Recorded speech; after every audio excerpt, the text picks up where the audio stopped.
The day started with a huge clamour. Tungal rushed to the balcony. He looked in the direction of the sound, and saw a scarlet banner with, in the middle, a purple crown overcome by a golden brazier. It was the Radiant Regiment, the Imperial Guard of the Radiant Empire. But the laws of the Empire wanted their general to take the place of the Emperor if this one was killed. But their presence here was strange. They should have things to do in the Empire, so why were they here? Aedris joined him at the same moment. I think I should go to see what happened, she said. Why me? Responded Tangal. Because as a woman, I'm not supposed to meet them. You're right. The young man finished to dress and went to the Great Hall. The general of the Radiant Regiment was talking with the King of Gali. The discussion seems to be cordial. Because of his rank, the former Inquisitor could not get closer to the two leaders.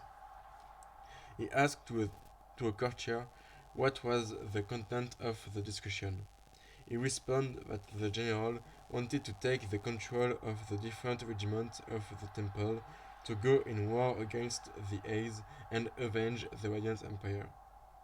It seems to not be a problem for the government of Gali, which already have a strong army and probably don't want it to have a huge number of soldiers possibly infected near the cities. However, it was impossible for him to learn more. It would be probably easier to learn information during the banquet of the evening. Tengal thought about the number of soldiers the new army could have. The Radiant Regiment was composed by 5 different groups: a cavalry of 3,000 men, an archery group of the same number, an infantry of 5,000 soldiers. The two other groups were a logistic regiment, which didn't go in battle, and a navy, useless here. The number of survivors of the temple was between 4 and 5,000. They could also probably count with the regular army of the Radiant Empire, some urban militia, and maybe some mercenaries. Finally, it was not impossible to think about 50,000 more soldiers. However, the number was not an argument. The fate of Slavza was the proof that an important army could be defeated by the Aes. Without a good strategy, it would be the same thing here. Tengal came back in his room to tell that information to Aedris. The young lady seems to have the same point of view. That feeling was aggravated by the mentality of the Radiant Regiment, which prefer a massive and decisive battle than a long war made of little skirmish. During the afternoon, they received a messenger from the King of Gali. He wanted them to meet him in the throne room.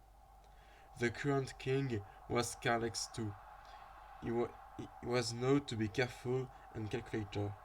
On his left was seated his son, the Prince Clove III, and on his right the Prime Minister, the Lord Lude Denas. The general of the Radiant Regiment was also here. So, we can start, said the king.